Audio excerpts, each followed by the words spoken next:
Station সংলগ্ন গোটপাড়ায় মানবিক উদ্যোগে এগিয়ে এলো দুই স্বেচ্ছাসেবী সংগঠন। বৃহস্পতিবার আসন্ন ঈদকে সামনে রেখে সৃষ্টি মৎস্যজীবী কল্যাণ সমিতি এবং শান্তি মহিলা সমিতির যৌথ উদ্যোগে আয়োজিত হলো বস্ত্র বিতরণ অনুষ্ঠান। এই উদ্যোগে এলাকার প্রায় 50 থেকে 60 জন গরিব ও দুস্থ মানুষের হাতে নতুন বস্ত্র তুলে দেওয়া হয়। সংগঠনের সদস্যরা জানান, উৎসবের আনন্দ সবার সঙ্গে ভাগ করে নেওয়ার লক্ষ্যে এই আয়োজন করা হয়েছে, যাতে আর্থিকভাবে অসচ্ছল মানুষরাও ঈদের আনন্দ উপভোগ করতে পারেন।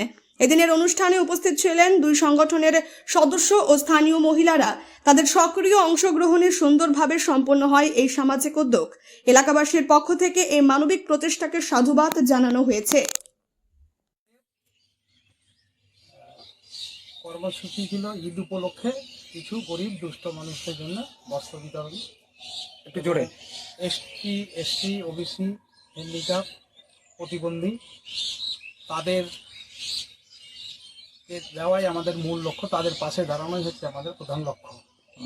তাই আমরা আজকে ঈদ উপলক্ষে সবচাইতে ইসলাম ধর্মের ঈদ বড় পরব, সেই উপলক্ষে আমরা কিছু দুস্থ পরিবারদের বস্ত্র বিতরণ করলাম।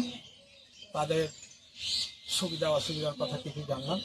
আমরা আমাদের সমিতির পক্ষ থেকে আমাদের সাধ্য অনুযায়ী আমরা তাদেরকে বস্ত্র বিতরণ করলাম। এটাই আমাদের মেন। কোন জায়গা এটা? এটা হচ্ছে আদিনা স্টেশন, গটপাড়া, মহেশবাথানি অঞ্চল। সৃষ্টি মৎস্যজীবী কল্যাণ সমিতি এবং শান্তি মহিলা সমিতি যৌথ উদ্যোগে আজকে আমরা এই বস্ত্র বিতরণ উদযাপন পালন করি। প্রায় 50 থেকে 55 জন। আচ্ছা, শাড়ি এবং কিছু গামছা ভাইদের জন্য। ঠিক আছে। আপনার নাম?